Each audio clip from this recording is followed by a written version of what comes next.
Hi guys, मैं आपका Atul Kumar, nursing officer, medical college Chandigarh. जिस जिस पर जग हंसा है, उसी ने इतिहास रचा है। ये आपके लिए एक मोटिवेशनल वाक्य है या कोटेशन मान लो, जो भी है। जिस जिस पर जग हंसा है, उसी ने इतिहास रचा है। हम आपको जो है आज नर्सिंग के जगत में एक नॉरसेट नाम का एग्जाम होता है। वो नॉरसेट 8th जो है अभी 2025 में 12 अप्रैल को प्रीलिम्स एग्जाम हो रहा है। उसमें दो पोर्शन में होता है, वो दो भाग होते हैं उसमें पेपर के। एक में नर्सिंग का सिलेबस होता है, उसमें टोटल नर्सिंग होती है, टोटल 80 क्वेश्चन होते हैं। और 20 क्वेश्चन जो होते हैं वो नॉन नर्सिंग के होते हैं।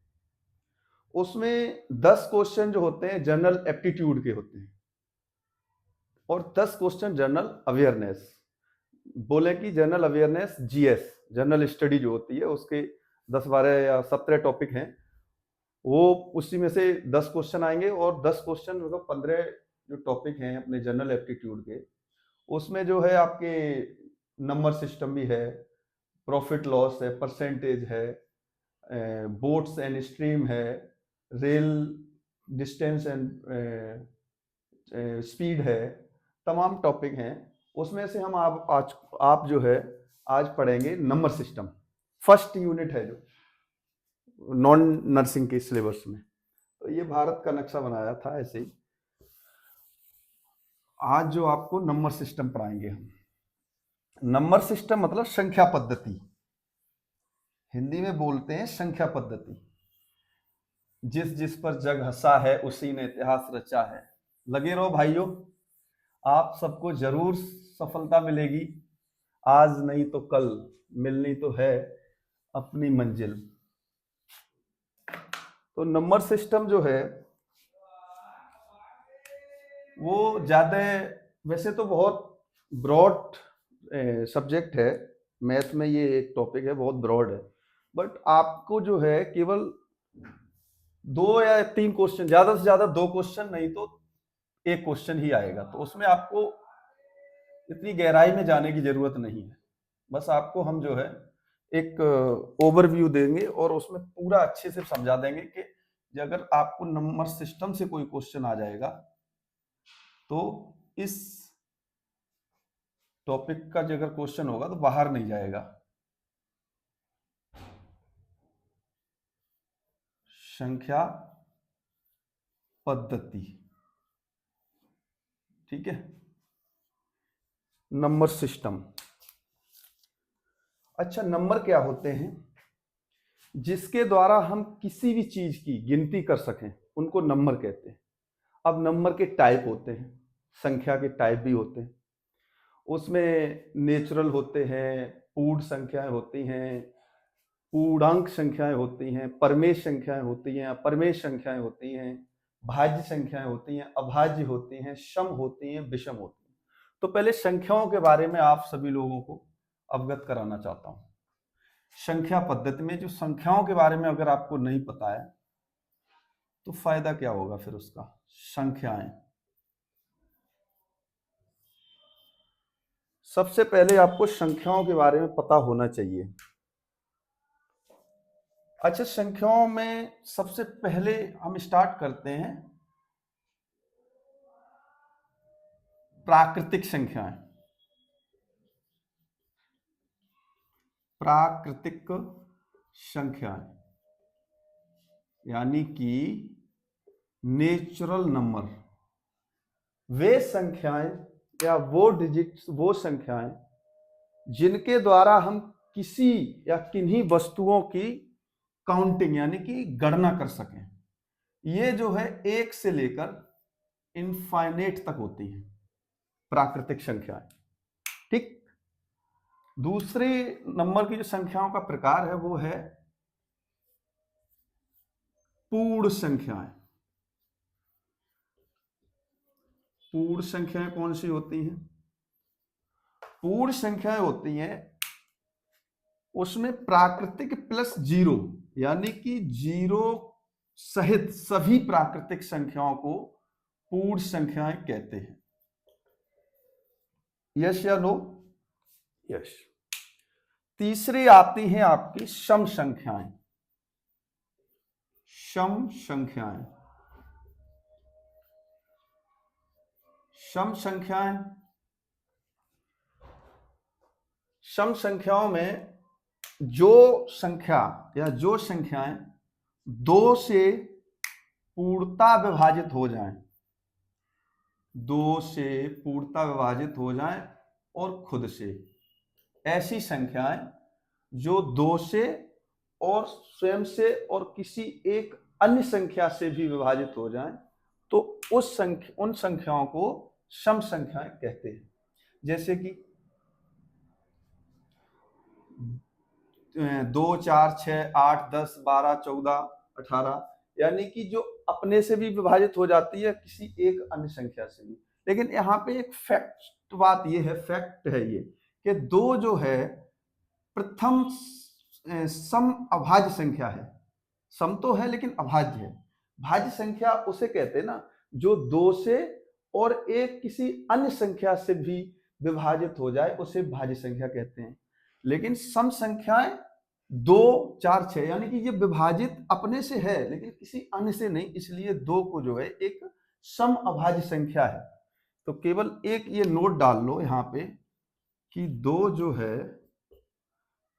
एक सम अभाज्य संख्या है। ये इंपॉर्टेंट है, ये क्वेश्चन सीधा पुटअप किया जाता है कि आपसे पूछा जाएगा एकमात्र सम अभाज्य संख्या बताइए। ऑप्शन होगा 2, 3, 5, 7, 4। तो आपको बताना पड़ेगा कि 2, क्योंकि एक ही है, वो सम है और अभाज्य है। अभाज्यता का नियम आपको पता ही है। अब आ जाओ विषम संख्या। सम संख्या हो गई ना, अब आ जाओ विषम संख्याएं। विषम संख्याएं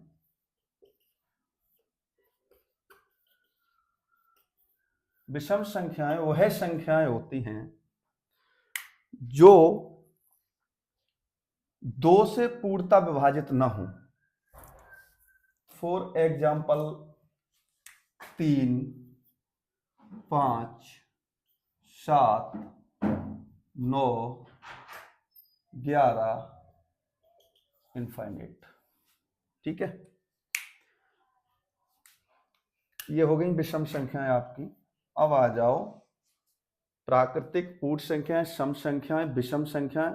अब आ जाओ भाज्य संख्याएं। भाज्य संख्याएं, भाज्य संख्याएं वह संख्याएं होती हैं जो 2 तथा अन्य किसी एक संख्या से भी विभाज्य होती हो, तो उन संख्याओं को भाज्य संख्याएं कहते हैं।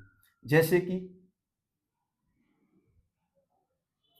8 है, आपकी 10 है, आपकी 4 है, आपकी 12 है, आपकी 14 है। तो ये क्या है? 8 है। 8 2 से भी विभाज्य हो रही है और 4 से भी भाज्य हो रही है। 4 से भी ये कट जाएगी और 2 से भी कट जाएगी, तो इसे भाज्य संख्या बोलेंगे। 10 2 से भी कटेगी, 5 से भी कटेगी और 10 स्वयं से भी कटेगी। आगे आ जाओ, आपने ये संख्याएं पढ़ ली तो अभी बोर्ड जो है थोड़ा मिटा देती है। ये चीज आपने समझ ली होगी। प्राकृतिक संख्याएं जो जिनके द्वारा हम किसी भी चीज की गिनती कर सकें, उनको प्राकृतिक संख्या कहते हैं। इसको खत्म करो। प्राकृतिक संख्याएं समझ में आ गई आपकी। पूर्ण संख्याएं, सभी जो प्राकृतिक संख्या वो उसमें एक 0 को भी जोड़ लो तो वो पूर्ण संख्याएं होती हैं। 0 सहित सभी प्राकृतिक संख्याओं को पूर्ण संख्याएं कहते हैं। सम संख्याएं जो 2 से पूर्णता विभाजित हो, उसको सम संख्याएं कहते हैं। तो ये 2, 4, 6, 8, 10, 12, 14 ऐसे करके। अब ये एक नोट हमने डलवाया था, 2 एक सम अभाज्य संख्या है। भाज्यता का नियम बता दिया था मैंने।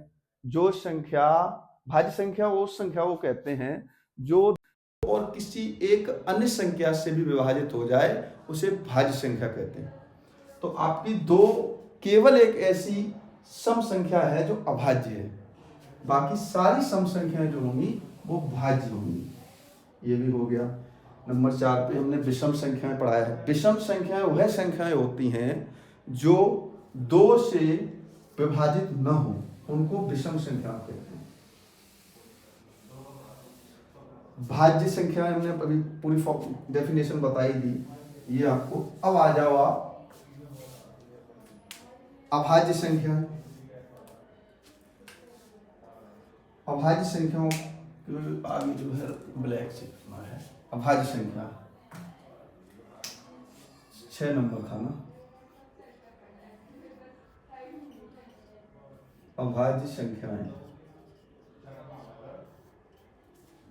अभाज्य संख्याएं वो होती हैं जो अपने, यानी कि जैसे 2 है तो 2 जो है एक अभाज्य सम संख्या, यानी अपना उससे भाग खुद का चला जाए और एक किसी अन्य संख्या से भी भाग जाए, और एक से तो सबका ही भाग जाता है। एक ऐसी संख्या है जिसका किसी में भाग दे तो चला जाएगा, लेकिन एक और खुद के अलावा अभाज्य संख्याएं होती हैं जिसमें वह संख्या, ऐसे लिखो, वह संख्याएं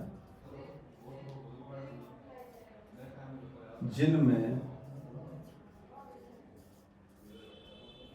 2 तथा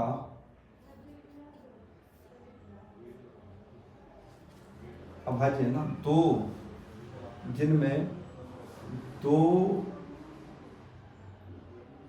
2 तथा किसी भी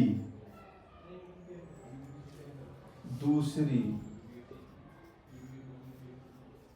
संख्या, 2 भी, इसमें 2 का भी भाग नहीं जाएगा अभाज्य संख्याओं में, ना 2 का जाएगा ना किसी भी दूसरी संख्या जो 2 से विभाज्य होगी, जो 2 से विभाज्य, 2 से भाज्य होगी,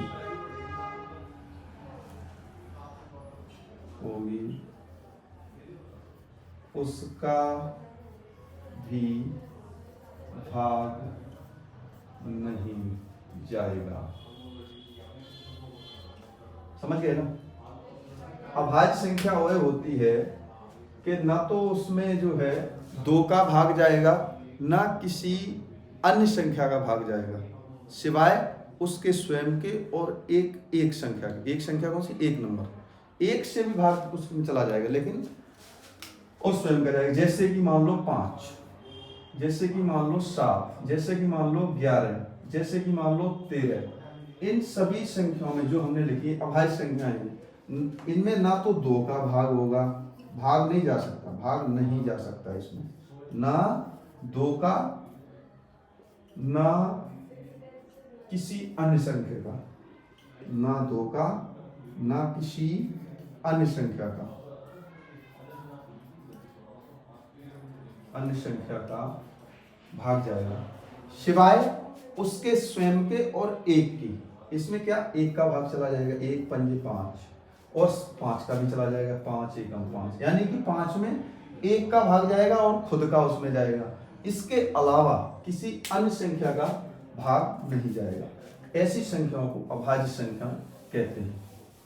तो इसमें क्या है, बहुत जरूरी है, अभाज्य संख्याओं के बारे में जानकारी बहुत जरूरी है। सीधा क्वेश्चन पुट अप करता है कि अभाज्य, इनमें से या निम्नलिखित में से अभाज्य संख्याएं बताएं, अभाज्य संख्या बताएं।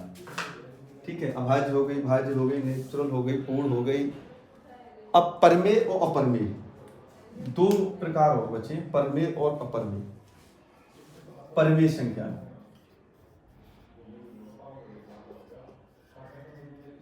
परमेय संख्याएं ऐसी संख्याएं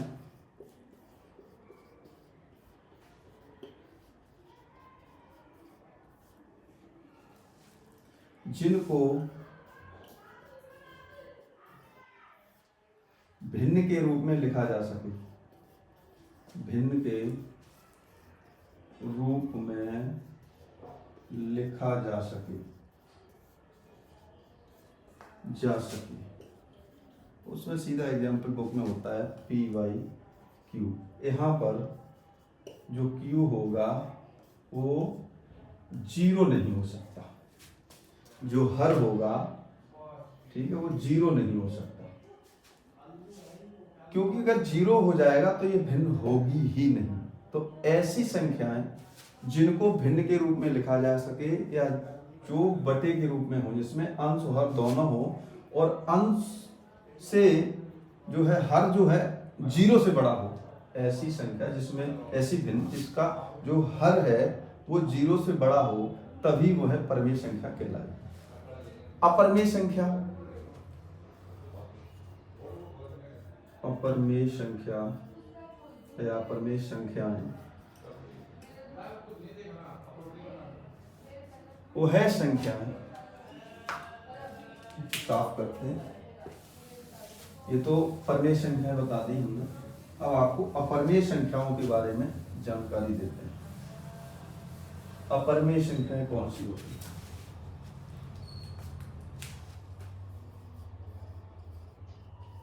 अपरमेय संख्याएं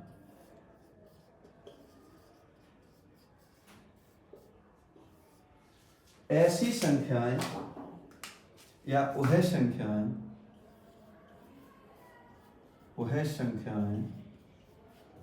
जिनको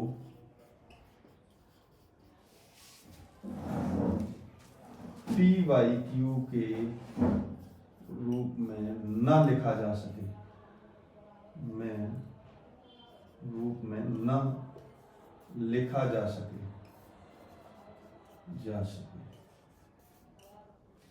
जैसे √2, √3, √5, ये आपकी अपरमेय संख्याएं कहलाएंगी। इसमें भी वो रूल फॉलो है, इसमें भी जो क्यू होगा भिन्न कोई भी हो, उसमें मोर देन जीरो, उसका हर जो होगा वो मोर देन जीरो होगा। ये अपरमेय संख्याएं हो गई। बस इसमें ये चीज देखना है कि ये भिन्न तो नहीं बन रही। अगर ये भिन्न बन रही है तो वो अपरमेय संख्या नहीं हो सकती है, ये हमेशा अंडरवर्ड में होती है। ठीक है, अब आ जाओ आप, अब आपको आगे ले चलते हैं।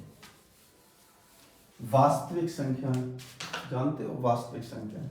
वास्तविक संख्याएं उन संख्याओं को कहते हैं जिसमें जो मैंने बताई थी परमेय और अपरमेय दोनों संख्याएं अगर मिला के लिख दी जाए, √2 और 3/5, ये वास्तविक संख्या होगी।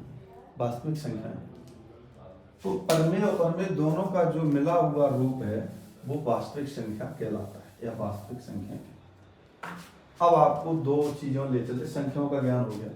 एक संख्या पद्धति, एक दार्शनिक पद्धति भी होती है। दार्शनिक पद्धति में क्या होता है कि पूरे जगत में या पूरे विश्व में 10 संख्याओं का प्रयोग किया जाता है और उन संख्याओं में ही कैलकुलेशन होती है और उसे कहते हैं दार्शनिक पद्धति। दार्शनिक पद्धति, जैसे ये संख्या पद्धति, इसके अंदर दार्शनिक पद्धति भी है और उसी का प्रयोग करके हम पूरा अर्थमेटिक पढ़ते हैं। वो दार्शनिक पद्धति क्या, उसमें किसका अध्ययन होता है? 1, 2, 0 भी है उसमें, 3, 4, 5, 6, 7, 8, 9। आप सभी लोगों को ये बहुत अच्छे से समझना होगा कि इन संख्याओं के अलावा कोई संख्या नहीं है जो गणित अर्थमेटिक में प्रयोग हो रही हो, 0 से लेकर 9 तक। अब इनकी संख्या कितनी है? टोटल 10। ये 10 है। इन्हीं संख्याओं की गणना करना अर्थमेटिक कहलाता है। बस ये दार्शनिक पद्धति इसको बोलते हैं, यानी कि 0 से लेकर 9 तक जो संख्याएं हैं उनका अध्ययन करना दार्शनिक पद्धति में आता है। अब आपको ले चलते हैं मान। मान 2 प्रकार के होते हैं, एक जातीय मान और एक स्थानीय मान। और जो जातीय मान होता है वो वास्तविक मान हो जाता है। जैसे कि एक संख्या है 12,370, ठीक। इस संख्या में इसमें पूछा गया कि इसका जातीय मान, इसमें जो है 3 का मान लो, 3 का, जातीय मान तथा स्थानीय मान बताइए क्या है। तो जातीय मान वह मान होता है जो संख्या का खुद का मान हो। जैसे कि इसमें 3 का पूछा है, ये 3 है, इसका इसमें जातीय मान 3 ही होगा, यानी कि जातीय मान इसका होगा खुद वही संख्या 3। ठीक है, खुद वही संख्या होगी। अब इसका स्थानीय मान जो जिस स्थान पर है, स्थानीय मान वो है जिस स्थान पर है उस स्थान पर उसकी वैल्यू कितनी है, ये एक स्थानीय मान होता है। जैसे 3, अब इससे पीछे क्या है, 2 है, यानी कि इकाई दहाई ये सैकड़े पर है, यानी कि 100। इसका जो है 3 का गुणा सैकड़े में कर दो तो क्या हो गया इसका मान, ये इसका स्थानीय मान हो गया और ये इसका जातीय मान हो गया। 3 जातीय मान हो गया और 300 स्थानीय मान हो गया। सीधा सा डिफरेंट है जातीय मान और स्थानीय मान में कि जातीय मान वह मान है जो संख्या की खुद की वैल्यू है और स्थानीय मान वह मान है जो संख्या जिस स्थान पर है उस पे वह कितना मान रखती है, उसका कितना पावर है। यानी कि 3 का पावर 300 है, 2 का पावर 2000 है, 1 का पावर 10,000 है। 1 का जातीय स्थानीय मान देखेंगे, अगर 1 का स्थानीय मान देखो यहाँ पर तो इसका हो जाएगा 4, यानी कि 1 का इकाई सैकड़ा, 1000, 10,000, इसका स्थानीय मान 10,000 हो गया। ठीक है, स्थानीय मान। ऐसे ही अब 2 का स्थानीय मान, तो 2 का इकाई भाई सैकड़ा, यानी कि इकाई भाई सैकड़ा 1000, यानी कि 2000। जितनी भी उस संख्या के पीछे संख्या है उतने ही उसमें जीरो लगा देंगे, वो उसका स्थानीय मान हो जाएगा। 3 का स्थानीय मान मैं करा चुका हूं, उसके पीछे इकाई दहाई सैकड़ा, यानी कि 300 ही होगा। 7 का स्थानीय मान 70 होगा, 0 का 0। स्थानीय मान वह मान है जो संख्या जिस स्थान पर है उससे बाद में कितनी संख्याएं हैं उतने ही उस पे 0 लिख दो, वो उसका स्थानीय मान हो जाता है। और जातीय मान स्वयं संख्या जो है वो उसका वही जातीय मान होता है। जातीय मान को स्थानीय मान में एक नोट डाल दो, ये क्वेश्चन पूछा गया था पहले कि जातीय मान और स्थानीय मान में अंतर बताइए। जातीय मान और स्थानीय मान मैं सीधा केवल ऐसे ही लिख लूं कॉपी में एक नोट करके, जातीय मान बराबर स्थानीय मान, जातीय मान नहीं, जातीय मान बराबर वास्तविक मान, वास्तविक मान।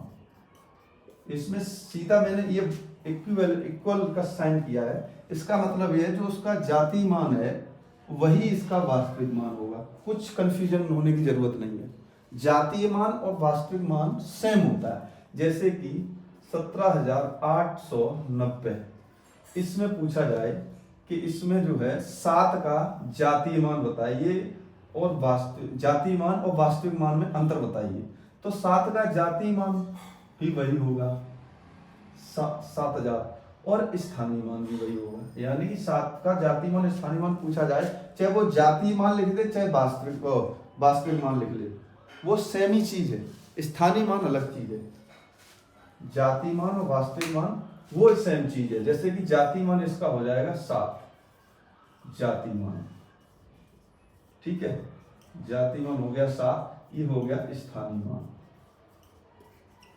समझ गए ना, जातीय मान और स्थानीय मान। अब ये जातीय जो मान है इसको वास्तविक मान भी कहते हैं, वास्तविक, क्योंकि ये रियल है, रियल वैल्यू है, रियल वैल्यू इसकी ये है, इसलिए इसे वास्तविक मान कहते हैं।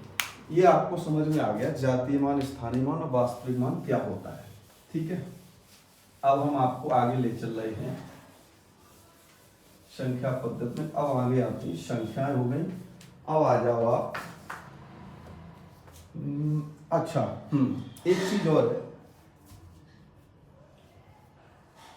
संख्याओं के प्रकार आपने पढ़ लिए हैं। अब आपका अगला जो इसी नंबर सिस्टम में आता है विभाज्यता की जांच करना, यानी कि संख्या जो है कैसे पता करें कि किस संख्या से ये विभाजित होगी।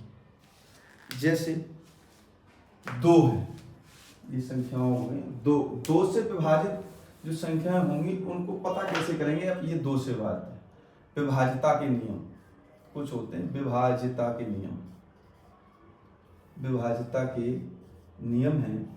उन नियमों के आधार पर आप ये पता कर सकते हैं कि यह संख्या किस संख्या से पूर्णतः विभाजित है। विभाजिता के नियम, दो से विभाजिता का नियम, दो से विभाजिता का नियम क्या है? समझ लो, लिखो नहीं, बस समझ लोगे तो वो चीज जो है पेपर में काम आएगी। दो से विभाजिता का नियम, जो संख्या या जिस किसी संख्या के अंत में जो संख्या दी गई है वो या तो जीरो हो या दो से पूर्णतः विभाजित हो रही हो तो वह पूरी संख्या दो से विभाजित होगी। एक एग्जाम्पल लिख लो, जैसे कि 372, ये दो से पूर्णतः विभाजित इसलिए होगा क्योंकि इसका अंतिम डिजिट जो है वो दो से पूर्णतः विभाजित है। नहीं तो भाग दे के देख लो, 2 एकम 2, यहाँ एक शेष बचा, एक तो यहाँ 17, 2 8 16, यहाँ एक बचा, यहाँ 12 हो जाएंगे, 2 6 12, यानी कि 2 से काटोगे तो 186 आएगा। ऐसे हमें इससे ये पता लग रहा है कि जिस संख्या के पीछे सम संख्या होगी तो वह 2 से पूर्णतः विभाजित होगी 100%। दूसरा रूल 3 से विभाजिता का नियम, ये हम सेमी उतार रहे हैं। उसका 3 से विभाजिता का नियम क्या है? वह संख्या जिस संख्या के सभी जितने डिजिट है, जितने अंक हैं, उनका जोड़ अगर 3 से विभाजित हो रहा है तो वह संख्या 3 से पूर्णतः विभाजित होगी। जैसे कि एक संख्या ले लो एग्जांपल के तौर पे 7 8 और 3 लें तो 3 आप ये सोचोगे 3 ही ले लेते, 2 ले लिए उसमें, इसमें 3 ले, नहीं, यहाँ करो आप 6 कर लो या 6 कर लो, 6 कोई भी कर लो, मतलब उसका जो जोड़ है तीनों संख्याओं का वो 3 से विभाजित हो जाए, ऐसे कर लो। ठीक है, अब इसमें 3 से विभाजित करेंगे। सबसे पहले तुम्हें क्या करना है? सबसे पहले ये देखना है कि जो संख्या आप भाग दे रहे हो उस संख्याओं की जो संख्या है उसके जो डिजिट है, अंक है, उनका योग 3 से विभाजित हो रहा है तो वह संख्या 100% 3 से विभाजित होगी। अब हमने जोड़ा 7 और 8 15, 15 6 21, यानी कि 21 में 3 का भाग जा रहा है। इट मीन्स आपकी 786 संख्या है वो 3 से पूर्णतः विभाजित हो जाएगी। एक बार चेक करते हैं, 3 दूनी 6, एक बचा, 3 6 18 और 3 दूनी 6, यानी कि 262। ठीक है, ये आपका 3 से विभाजिता का नियम हो गया।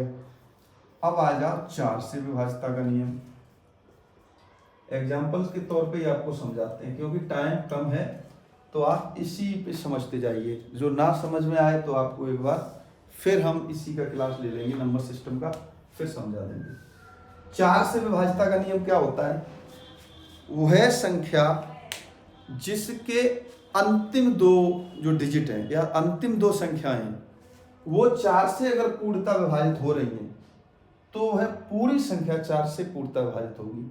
जैसे कोई संख्या लिख लो 10,772, ये आप देखो इसमें लास्ट की जो 2 डिजिट हैं अगर ये 4 से पूर्णतः विभाजित हो रही हैं, आगे की नहीं देखनी है, केवल पीछे की 2 डिजिट देखनी है। जैसे 2 में क्या था, हमने देखा था कि लास्ट की 1 डिजिट, लास्ट की जो 1 डिजिट है अगर वो 2 से विभाजित है तो वह पूरी संख्या 2 से विभाजित होगी। ऐसे ही 4 का है क्योंकि 2 का 2 गुना होता 4। ठीक है, तो ऐसे ही 4 का क्या, लास्ट की 2 डिजिट देखनी है आपको। अगर लास्ट की 2 डिजिट 4 से पूर्णतः विभाजित हैं तो वह पूरी संख्या, चाहे वो 10 अंकों की हो चाहे वो 20 अंकों की हो, पूरी संख्या 4 से विभाजित होगी। एक बार प्रयोग करके देखते हैं।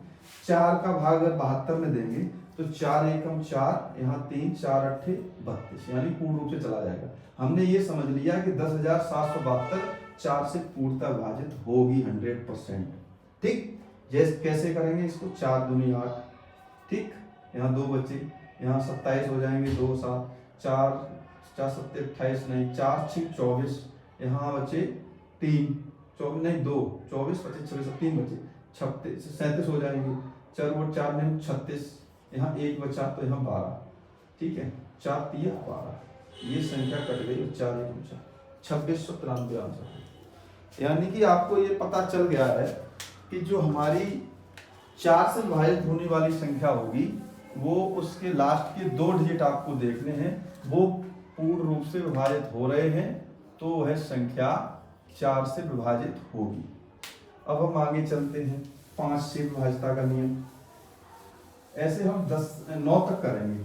10 तो सिंपल फॉर्मूला है, जिस संख्या के पीछे 0 होगा वो 10 से विभाजित होगी, 100% होगी। ऐसे ही अब हमने 4 तक बता दिया। 5 से विभाजिता का नियम, ठीक है 5 से विभाजिता का नियम, विभाजिता का नियम 5 से भी बहुत सरल है। 5 से विभाजिता का नियम बहुत सरल है, बस इसमें ये देखना है कि लास्ट की जो एक डिजिट है वो 0 या 5 हो। अगर किसी भी कितनी भी शरीर बड़ी संख्या है, जब करोड़ों में है, अरबों में है, संख्यों में, पदम में, मील में, कितने भी है, उसका लास्ट का डिजिट देखना है। अगर लास्ट का डिजिट 0 है या लास्ट का जो अंक है वो 0 है या 5 है तो वह संख्या 100% 5 से विभाजित हो। 0 होना चाहिए या 5, कितनी भी संख्या लिख लो, 2 7 8 9, यहाँ मैंने 5 रख दिया, ठीक। ये संख्या 100% 5 से विभाजित होगी। करके देख लीजिए। 5 दूनी 10, अब यहाँ क्या है 5 दूनी 10, 5 3 55 25, ठीक। अब ये यहाँ 2 संख्या काटी ना एक साथ तो यहाँ 0 रखना पड़ेगा, भाग टूटेगी। 55 25, यहाँ 2 बचे, फिर यहाँ मैंने कर दिया 55 25, फिर यहाँ कितने बचे 3 3 5 7 35, यहाँ पे 39 हो जाएंगे ना, 3 और 9 35 और 4 5 9 45, यानी कि यहाँ भी 0 रखना। ये कितनी थी, इकाई दहाई सैकड़ा हजार 10,000 लाख 10 लाख, यानी 10,27,895 को अगर 5 से काटेंगे तो इकाई दहाई सैकड़ा हजार 10,000 लाख 10 लाख 20 लाख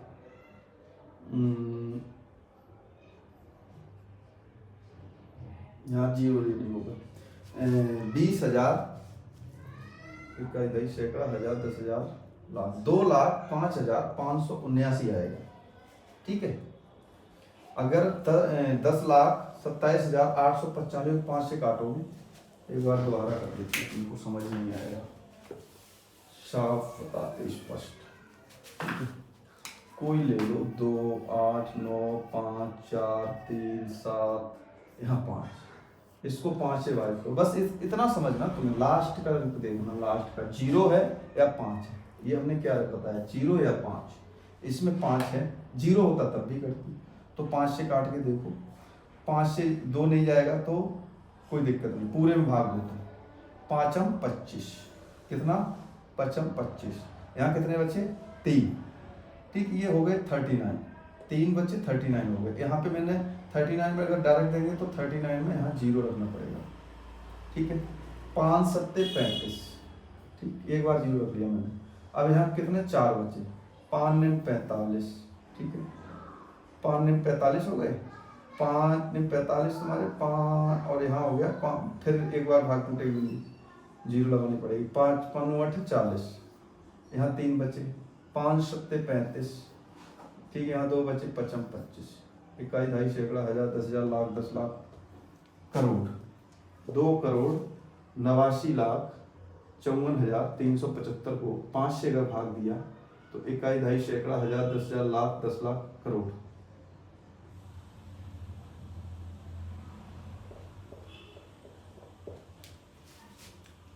ठीक है, इकाई दहाई सैकड़ा हजार 10,000 लाख 10 लाख, ठीक है। तो आएगा आपका 50,79,875, ठीक। ये 0 यहाँ से हटाना, क्योंकि 0 गलत रख दिया, एक ही बार भाग टूटे बन जाती है, ठीक है। 5 से ये हो गया विभाजिता का नियम आपका। अब आ जाओ 6 से विभाजिता का नियम। 6 से विभाजिता का नियम का जो नियम है 6 से, वो क्या है, वो है संख्या जो 2 और 3 से पूर्णतः विभाजित होगी। 2 का रूल मैंने बताया था कि जिस संख्या का अंतिम अंक अगर सम हो या 2 से विभाजित हो तो वह 2 से पूर्णतः विभाजित होगी। ऐसे ही 3 का क्या बताया था, संख्या के अंकों का जोड़ या योग उस संख्या से यानी 3 से पूर्णतः विभाजित हो तो वह पूरी संख्या आपकी 3 से विभाजित होगी। तो 2 और 3 का गुणा कितना होता है, 6। तो 6 का जो नियम है वो ये है कि जो 2 से और 3 से दोनों का जो रूल फॉलो कर रही होगी संख्या वो 6 से 100% विभाजित होगी। ठीक, जैसे 2 का रूल यही लास्ट सम होना चाहिए, 3 का है संख्याओं का योग 3 से विभाजित होना चाहिए। जैसे मैंने कर लिया 3 4 7, 4 और 3 7 यानी 14 और 14 और आपको कर लिया मैंने 18 करने हैं तो 5, लेकिन 5 पे 2 से नहीं कटेगा। फिर हमें करना है चलो 3 कर लो फिर जोड़ लो, 4 5 अंकों की कर लेंगे, 4 3 7 14 14 और 3 ऐसे से क्या लिखना है जो 3 से भाग 14 3 17 17 17 17 और आपको करना है 17 3 4 लिख लो, 17 और 4 21। ठीक, लास्ट का अंक भी आपका सम आ गया और 2 से विभाजित और संख्याओं का योग भी 3 से विभाजित होगा। तो ये संख्या 6 से पूर्णतः विभाजित होगी, देख लेना। 2 का रूल भी फॉलो कर रही है यानी कि लास्ट डिजिट 2 से पूर्णतः विभाजित है। दूसरा रूल 3 का भी फॉलो कर रही है। 3 का रूल ये हमने बताया था, संख्याओं का योग, जो डिजिटों का योग, संख्याओं के डिजिटों का योग, संख्याओं के अंकों का योग, अगर वो 3 से विभाजित है तो वह संख्या 3 से विभाजित होगी। तो अंकों का योग देख लो, 4 3 7 7 14 14 और 3 17 17 और 4 21 यानी कि अंकों में 21 है जो 3 से पूर्णतः विभाजित है, 3 7 21। इट मीन्स यह संख्या 6 से पूर्णतः विभाजित होगी। एक बार देखते हैं, 6 पंजे 30, 4 बचे, यहाँ 47 6 7 42, यहाँ बचे 5 53 हो गए, 6 8 42 6 7 42 6 48, यहाँ कितने हो गए 6 पंजे 30, यहाँ 4 बचे, 6 7 42, यहाँ 5 बचे 53 हो गए और 6 48 6 8 48, यहाँ बचे 53 में से 48 जाएंगे 5। ठीक है, अब 54 हो जाएंगे यहाँ पे 5 और 4, तो 6 का भाग 54, 6 निम्न 54। इट मीन्स पूरी संख्या भाग पूर्ण रूप से जा रहा ये कितना आपका आंसर आ गया, ये आंसर आ गया 5789। समझ गए, 6 से विभाजिता का नियम ये हो गया। अब आ जाओ 7 से विभाजिता का नियम। जो 7 से विभाजिता का नियम है, 7 से विभाजिता का नियम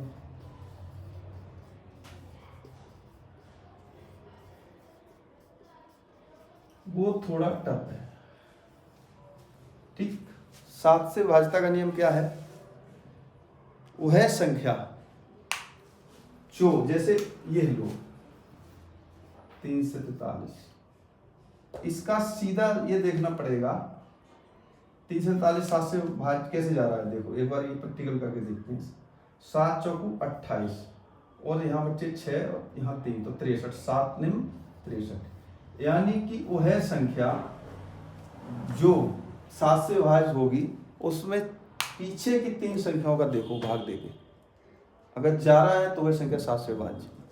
ठीक, अब आ जाओ अगला 8 से विभाजिता का नियम। वैसे नियम ये है, 7 का अंतिम 3 अंक अगर आ रहे तो बढ़िया है, जा रहा है भाग। 8 से विभाजिता का नियम देखो,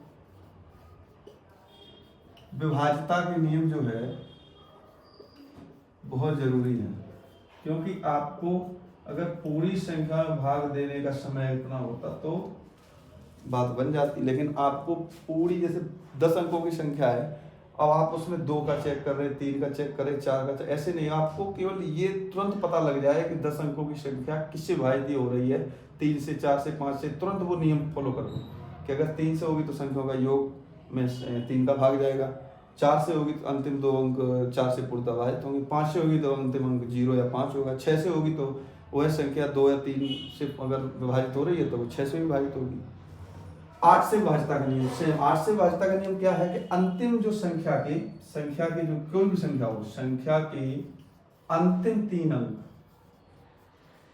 अंतिम जो है 3 अंक या डिजिट अंक 8 से विभाजित अगर हैं, ठीक है, 8 से विभाजित हैं, तो वह संख्या पूर्ण रूप से 8 से विभाजित होगी। कोई संख्या ले लेते हैं, 3, 4, 8, 9, 1, ठीक है, 5, 6, 8, ठीक। अंतिम 3 अंक देखना बस, तुमको पूरी संख्या नहीं देखनी है, इतनी बड़ी संख्या है, 8 से ऐसे चेक करोगे तो बहुत टाइम लगेगा। अंतिम 3 अंक निकालो, 8 सत्ते 56, 8 एकम 8, यानी कि संख्या पूर्ण भाग जा रहा है, 8 सत्ते 56 और 8 एकम 8 पूर्ण जा रहा है, कोई दिक्कत नहीं, यानी कि संख्या आपसे विभाजित होगी। 8 तिया 24, 8 चौको 32, यहाँ 2, 8 तिया 24, यहाँ 4, 8 पंच 40, 8 छिंग 48, 1, 8 एकम 8, 3, 8 चौको 32, यहाँ 3, 8 निम 36 और 8 एकम 8, ये विभाजित हो गई।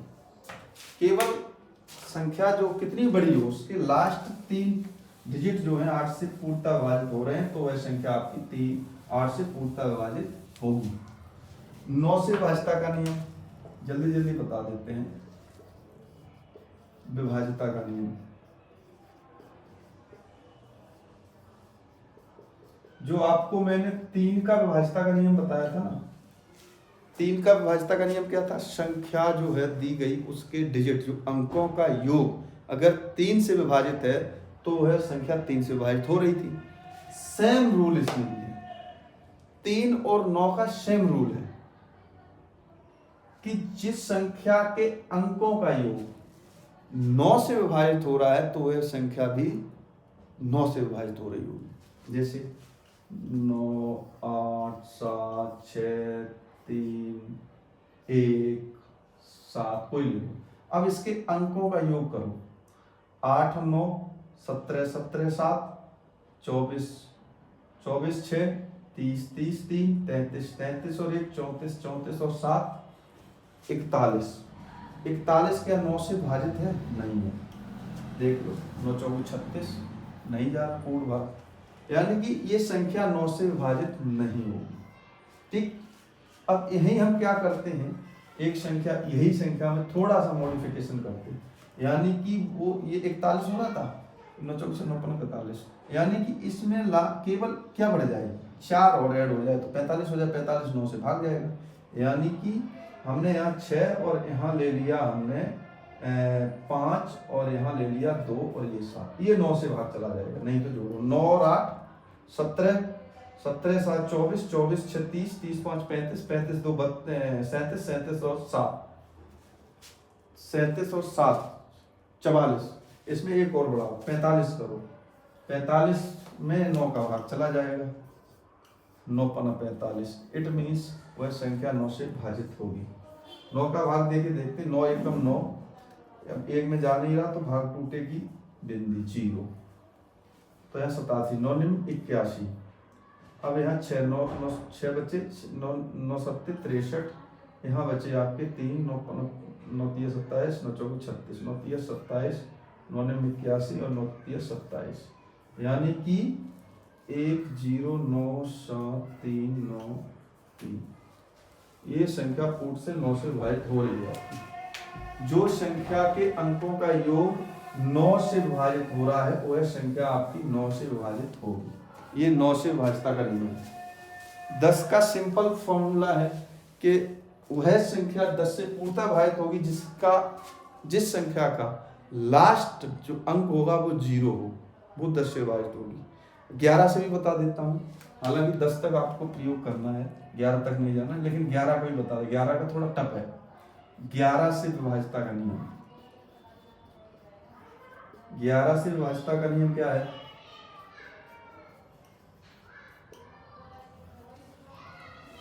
इसका नियम क्या है कि जो संख्या है, मान लो ये संख्या है 2 3 7 8 9 और 6, ये संख्या आपको चेक करनी है 11 से विभाजित हो रही है कि नहीं हो रही है।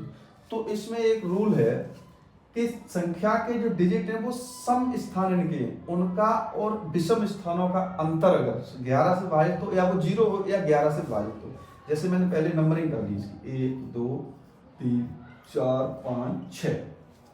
अब इसमें क्या हमें ढूंढना है कि जो सम स्थानों का नंबर है, ठीक है, सम स्थानों पे जो नंबर है और विषम स्थानों पे जो नंबर है उनका डिफरेंट 0 होना चाहिए या 11 होना चाहिए या 11 से विभाजित होना चाहिए। यानी कि 0 या 11 या 22 या 33 ऐसे करें तो 11 से विभाजित हो। तो सम स्थान कौन से 3 है, तो 3 लिख लो, लेकिन अपने दिमाग में सोच लो, ऐसे लिखना नहीं है। 3 और 8 और 6, सम स्थान 3 8 6 है, यानी कि 3 और 8 11 11 6 17 हो गए।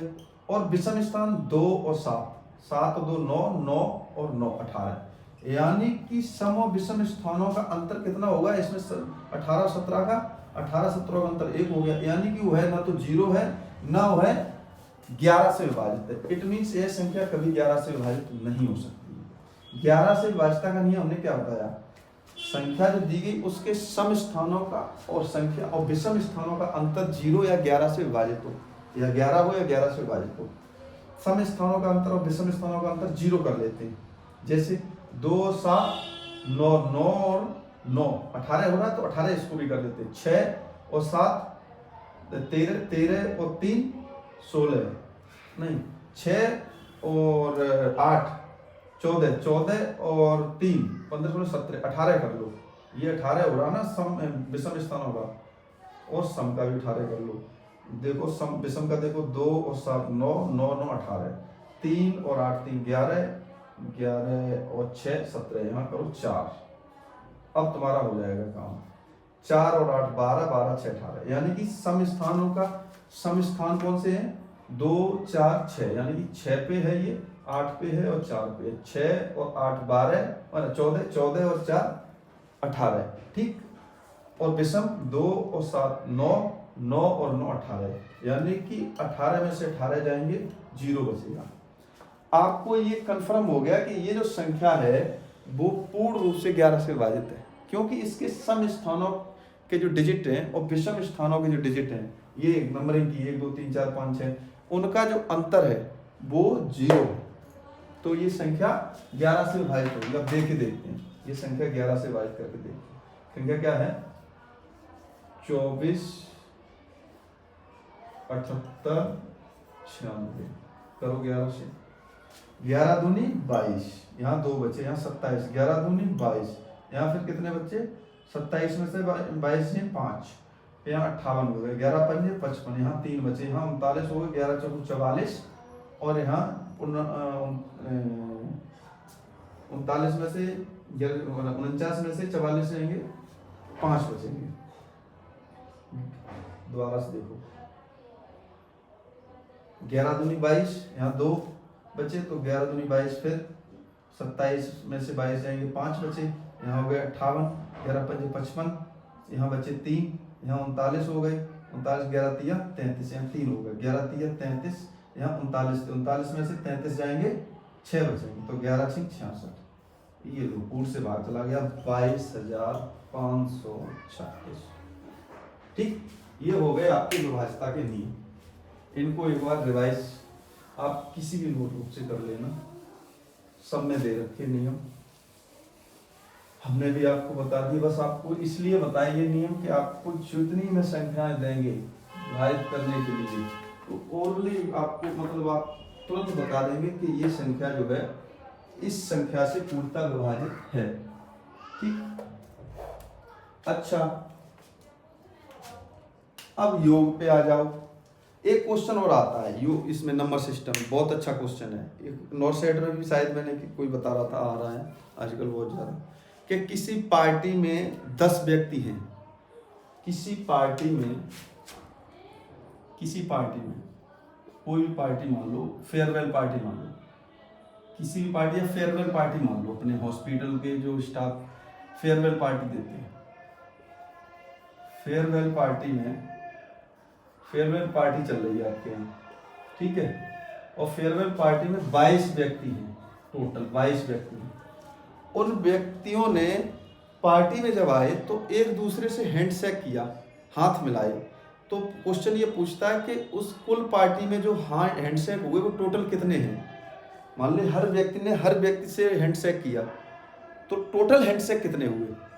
किसी पार्टी में 22 व्यक्ति हैं और सबने जो है सबसे हैंडशेक किया, सबसे हैंडशेक किया, हाथ मिलाया, हाथ मिलाया, तो जो टोटल होंगे, टोटल कितने हाथ या हैंडशेक हुए, कितने हैंडशेक हुए बताओगे आप।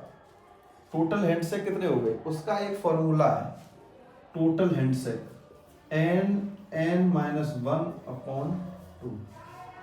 ठीक, टोटल हैंडशेक का जो फॉर्मूला है n(n-1/2), टोटल हैंडशेक। ऐसे लिख लेना अपनी कॉपी में, हैंडशेक। ठीक है, अब इसमें 22 व्यक्ति से, तो 22 n की वैल्यू n बराबर 22 रख लो यहाँ पे, 22 -1/2 हल कर लो। 22 का अगर अंदर क्या है 22 - 1, तो 22 में तो एक जाएगा 21, तो 22 गुणा 21/2। अब ऐसा कर लो, 2 का भाग दे लो 11, 11 का गुणा कर लो 21 में, 21 एकम 21 और 21 और 2 हासिल 23, यानी कि 231 हैंडशेक होंगे। 22 व्यक्तियों की फेयरवेल पार्टी में अगर 22 व्यक्तियों ने अपने सभी व्यक्तियों से, हर व्यक्ति ने हर व्यक्ति से अगर हैंडशेक किया, तो टोटल हैंडशेक की जो संख्या होगी जो हाथ मिलाने की, वो 2 से 31 होगी। ये आपका एक क्वेश्चन 100% आ ही जाता है जहां तक हमें लग रहा है। ठीक है, ये तो आना ही आना है। हमने आपको विभाज्यता के नियम पढ़ा दिए, आपको संख्याओं के प्रकार पढ़ा दिए, आपको ये हैंडशेक वाला एक फॉर्मूला भी बता दिया है। अगर हैंडशेक के ऊपर, इसमें क्या है, हैंडशेक भी हो, पार्टी में कोई आ रहे हैंडशेक, या इसमें गिफ्ट का भी होता है। जैसे 22 व्यक्ति ही थे और 22 व्यक्तियों ने एक दूसरे सबको गिफ्ट दिए, हर व्यक्ति ने हर व्यक्ति को गिफ्ट दिया कुछ ना कुछ, तो टोटल गिफ्टों की संख्या कितनी होगी, तो वो भी 2 से 31 होगी। उसमें भी यही फॉर्मूला लगेगा। बस आपको ये ध्यान रखना है इस फॉर्मूले को, ये फॉर्मूला बहुत इंपॉर्टेंट है। अगर ऐसा क्वेश्चन आ रहा है हैंडशेक वाला, गिफ्टों वाला, जितनी भी पार्टियां होती हैं, जितने भी व्यक्ति हो, उसमें 1000 व्यक्ति हो, मान लो 1000 व्यक्तियों की पार्टी हो रही है और 1000 व्यक्तियों में एक हर आदमी ने हर आदमी से हैंडशेक किया, या तो टोटल हैंडशेक निकालने हो तो ऐसे ही इसमें कर दो, 1000 - 1000 - 1/2। यहाँ ऐसा भी आप ट्रिक बना सकते सीधा। कैसा, मैं बताता हूँ। यहाँ 1000 व्यक्ति थे, तो 1000 में एक यहाँ माइनस ही तो करवा रहा, तो आप यहाँ माइनस करके डायरेक्ट गुणा कर लो 999 का /2, यहाँ से भाग दे दो 500 और 500 का इसमें गुणा कर लो, 0 0 5 45 5 45 और 4 49 और 4 हासिल 5 45 4 49। टोटल जो हैंडशेक हुई वही होंगे 1000 व्यक्तियों के। समझ आ गई। आज के लिए काफ़ी है। नेक्स्ट आपको जो अगली क्लास होगी उसमें खेम सिंह सर पढ़ाएंगे, शायद ईसीजी आज टॉपिक है उनका, इलेक्ट्रोकार्डियोग्राफ, तो वो पढ़ाएंगे अपना, उसको जो है देखिए। फिर मैं नेक्स्ट टॉपिक लेके आऊँगा, शायद यूनिट अगला आपका आएगा नंबर सिस्टम के बाद परसेंटेज। परसेंटेज भी इम्पोर्टेंट है, कल मैं परसेंटेज आपका ख़त्म कर दूंगा। नंबर सिस्टम में अगर कोई इशू आ रहा है तो हमें बता दें, नंबर सिस्टम का आपका कंप्लीट हो गया, ये इतने से ज़्यादा नहीं आएगा। बस इसमें क्या फॉर्मूला हो रहे हैं कुछ, अगर वो चाहो तो आज ही लिखवा देते हैं। कुछ फॉर्मूला है, जैसे 1 से 100 तक की संख्याओं का योग, 1 से 50 तक की संख्याओं सम संख्याओं का योग, 1 से 20 तक की विषम संख्याओं का योग, 1 से 10 तक की संख्याओं के वर्गों का योग, ये कुछ फॉर्मूला है, वो हम लिखा देते हैं आपको बस चाहो।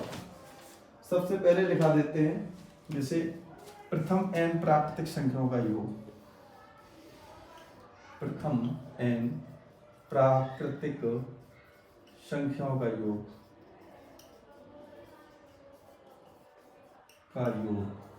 ठीक है। इसमें क्या है, n + 1/2, ये हो गया। दूसरा है प्राकृतिक संख्याओं का प्रथम n सम प्राकृतिक संख्याओं का, ये भी आता है, सम प्राकृतिक संख्याओं का योग,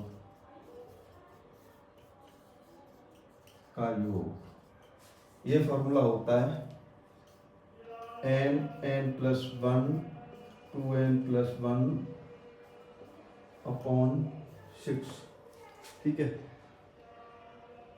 नहीं, ये वर्गों का है। प्रथम n तक की प्राकृतिक संख्याओं के वर्गों वाला है, कि वर्गों का योग, n प्राकृतिक संख्याओं के वर्गों का योग, वर्गों का योग, ये हो गया n plus 1 2n plus 1 upon 6, ठीक है, ये हो गया। अब हम आपको पढ़ा देते हैं सम का, सम वाला भी, ये तो हो गया प्रथम n और एक सम और ये वर्गों का। अब आपको सम के लिए पढ़ाना है और एक n, प्रथम n विषम के लिए। सम के लिए फॉर्मूला वही है, प्रथम n सम प्राकृतिक संख्याओं